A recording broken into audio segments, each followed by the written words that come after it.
श्रीमद् भागवतम दशम स्कंद अध्याय 78 दंतवक्र विदुरथ तथा रोमहर्षण का वध। शुकदेव गोस्वामी ने कहा, अन्य लोकों को गए हुए शिशुपाल, शाल्व तथा पौंड्रक के प्रति मैत्री भाव होने से दुष्ट दंतवक्र बहुत ही क्रुद्ध होकर युद्ध भूमि में प्रकट हुआ। हे राजन, एकदम अकेला पैदल एवं हाथ में गदा लिए उस बलशाली योद्धा ने अपने पदचाप से पृथ्वी को हिला दिया। दंतवक्र को पास आते देखकर भगवान कृष्ण ने तुरंत अपनी गदा उठा ली। वे अपने रथ से नीचे कूद पड़े और आगे बढ़ रहे अपने प्रतिद्वंदी को रोका, जिस तरह तट समुद्र को रोके रहता है। अपनी गदा उठाए हुए करुष के दुर्मद राजा ने भगवान मुकुंद से कहा, अहो भाग्य कि तुम आज मेरे समक्ष आए हो। हे कृष्ण, तुम मेरे ममेरे भाई हो, किंतु तुमने मेरे मित्रों के साथ हिंसा की है और अब मुझे भी मार डालना चाहते हो। इसलिए रे मूर्ख, मैं तुम्हें अपनी वज्र सरीखी गदा से मार डालूंगा। हे बुद्धिहीन, अपने मित्रों का कृतज्ञ मैं तुम्हें मारकर तब उनके ऋण से उऋण हो जाऊंगा। संबंधी के रूप में तुम मेरे शरीर के भीतर रोग की तरह प्रच्छन्न शत्रु हो। इस तरह कटु वचनों से कृष्ण को उत्पीड़ित करने का प्रयास करते हुए जिस तरह किसी हाथी को तेज अंकुश चुभाया जा रहा हो, दंतवक्र ने अपनी गदा से भगवान के सिर पर आघात किया और शेर की तरह गर्जना की। यद्यपि दंतवक्र की गदा से उन पर आघात हुआ, किंतु यदुओं के उद्धारक कृष्ण युद्ध स्थल में अपने स्थान से रंच भर भी नहीं हिले। प्रत्युत अपनी भारी कुमोदकी गदा से उन्होंने दंतवक्र की छाती के बीचों बीच प्रहार किया। गदा के प्रहार से दंतवक्र का हृदय छितरा गया, जिससे वह रुधिर वमन करने लगा और निर्जीव होकर भूमि पर गिर गया। उसके बाल बिखर गए तथा उसकी भुजाएं और पांव छितरा गए। हे राजन, तब उस असुर के शरीर से एक अत्यंत सूक्ष्म एवं अद्भुत प्रकाश की चिंगारी सबों के देखते देखते निकली और कृष्ण में प्रवेश कर गई, ठीक उसी तरह जब शिशुपाल मारा गया था। लेकिन तभी दंतवक्र का भाई विदुरथ अपने भाई की मृत्यु के शोक में डूबा हाँफता हुआ आया और वह अपने हाथ में तलवार तथा ढाल लिए हुए था। वह भगवान को मार डालना चाहता था। हे राजेंद्र, जो ही विदुरथ ने कृष्ण पर आक्रमण किया, उन्होंने अपने छुरे जैसी धार वाले सुदर्शन चक्र से उसके सिर को मुकुट तथा कुंडलों समेत काट डाला।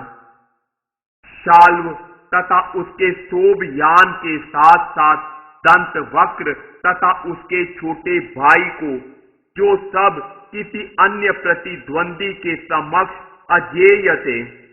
इस तरह विनष्ट करने के बाद देवताओं, मनुष्यों, ऋषियों, सिद्धों, गंधर्वों, विद्याधरों, महोरगों के अतिरिक्त अप्सराओं, पितरों, यक्षों, किन्नरों तथा चारणों ने भगवान की प्रशंसा की।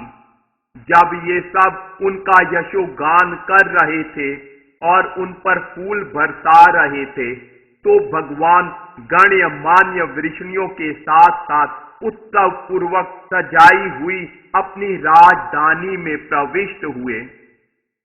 इस तरह समस्त योग शक्ति के स्वामी तथा ब्रह्मांड के स्वामी पूर्ण पुरुषोत्तम भगवान कृष्ण सदैव विजयी होते हैं। एकमात्र पाश्विक दृष्टि वाले ही यह सोचते हैं कि कभी कभी उनकी हार होती है। तब बलराम ने सुना कि कुरुगण पांडवों के साथ युद्ध की तैयारी कर रहे हैं। तटस्थ होने के कारण वे तीर्थ स्थानों में स्नान के लिए जाने का बहाना करके वहां से कूच कर गए। प्रभात में स्नान करके तथा देवताओं, ऋषियों, पितरों एवं वरेशु मानवों का सम्मान करने के बाद वे ब्राह्मणों को साथ लेकर सरस्वती के उस भाग में गए जो पश्चिम में समुद्र की ओर बहती है।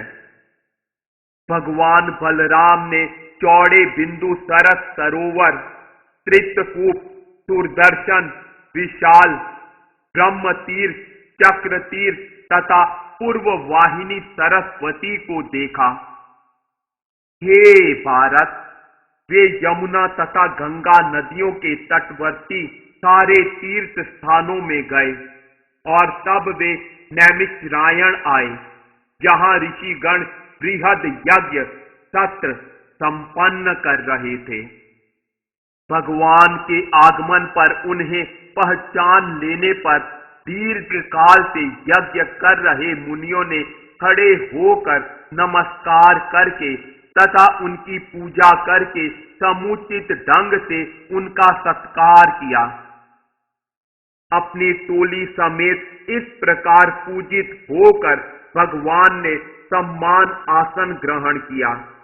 तब उन्होंने देखा कि व्यास देव का शिष्य रोमहर्षण बैठा ही रहा था। श्री बलराम यह देखकर अत्यंत क्रुद्ध हुए कि सूत जाति का यह सदस्य किस तरह उठकर खड़े होने, नमस्कार करने या हाथ जोड़ने में विफल रहा है और किस तरह समस्त विद्वान ब्राह्मणों से ऊपर बैठा हुआ है। बलराम ने कहा, क्योंकि अनुचित रीति से संकर विवाह से उत्पन्न यह मूर्ख इन सारे ब्राह्मणों से ऊपर बैठा है और मुझ धर्म रक्षक से भी ऊपर, इसलिए यह मृत्यु का पात्र है। यद्यपि वह दिव्य मुनि व्यास का शिष्य है और उसने उनसे अनेक शास्त्रों को भली भांति सीखा है, जिसमें धार्मिक कर्तव्यों की संहिताएं, इतिहास तथा पुराण सम्मिलित हैं, किंतु इस सारे अध्ययन से उसमें सद्गुण उत्पन्न नहीं हुए हैं। प्रत्युत उसका शास्त्र अध्ययन किसी नट के द्वारा अपना अंश अध्ययन करने की तरह है, क्योंकि वह न तो आत्म संयमी है न विनीत है। वह व्यर्थ ही विद्वान होने का स्वांग रचता है। यद्यपि वह अपने मन को जीत सकने में विफल रहा है। इस संसार में मेरे अवतार का उद्देश्य ही यह है कि ऐसे दिखावटी लोगों का वध किया जाए जो धार्मिक बनने का स्वांग रचते हैं। निसंदेह वे सबसे बड़े पापी धूर्त हैं। सुखदेव गोस्वामी ने कहा, यद्यपि भगवान बलराम ने अपवित्र लोगों को मारना बंद कर दिया था, किंतु रोम हर्षण की मृत्यु तो होनी ही थी।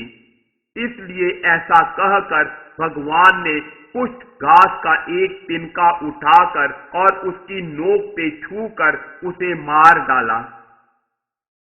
सारे मुनि अत्यंत कातरता से हाय हाय कहकर चिल्ला पड़े। उन्होंने भगवान संकर्षण से कहा, हे प्रभु, आपने यह एक अधार्मिक कृत्य किया है।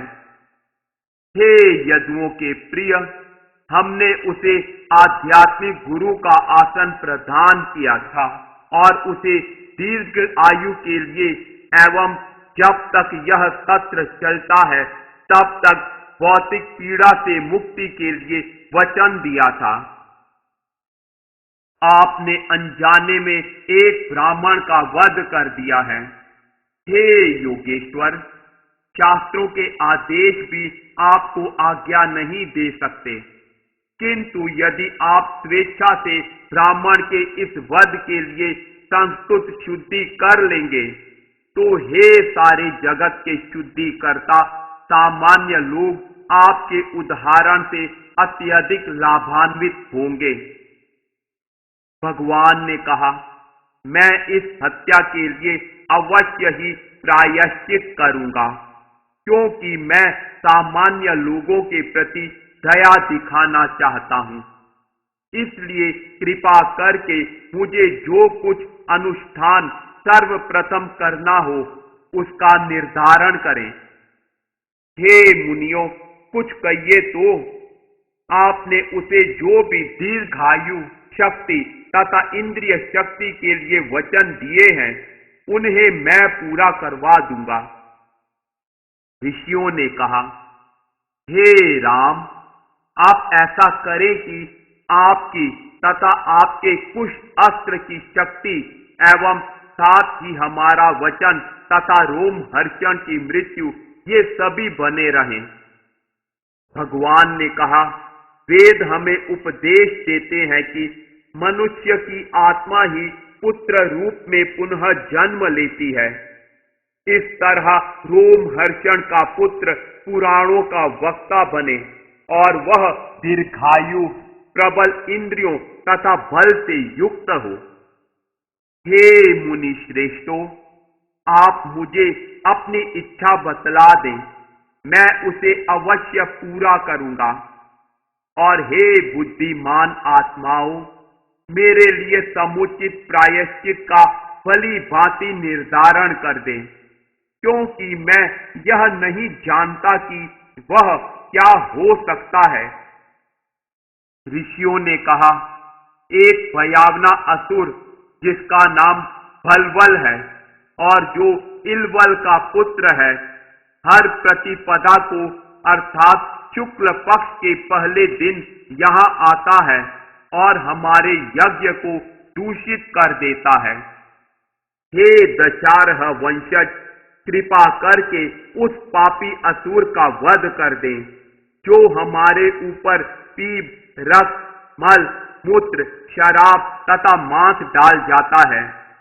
आप हमारे लिए यही सबसे उत्तम सेवा कर सकते हैं। तत्पश्चात आप 12 महीनों तक गंभीर ध्यान के भाव में भारतवर्ष की परिक्रमा करें और तपस्या करते हुए विविध पवित्र तीर्थ स्थानों में स्नान करें। इस तरह आप विशुद्ध हो सकेंगे। इस प्रकार श्रीमद् भागवत के 10वें स्कंद के अंतर्गत दंत वक्र, विदुरथ तथा रोम हर्षण का वध नामक 78वें अध्याय के श्रील भक्ति वेदांत स्वामी प्रभुपाद के विनीत सेवकों द्वारा रचित तात्पर्य पूर्ण हुए।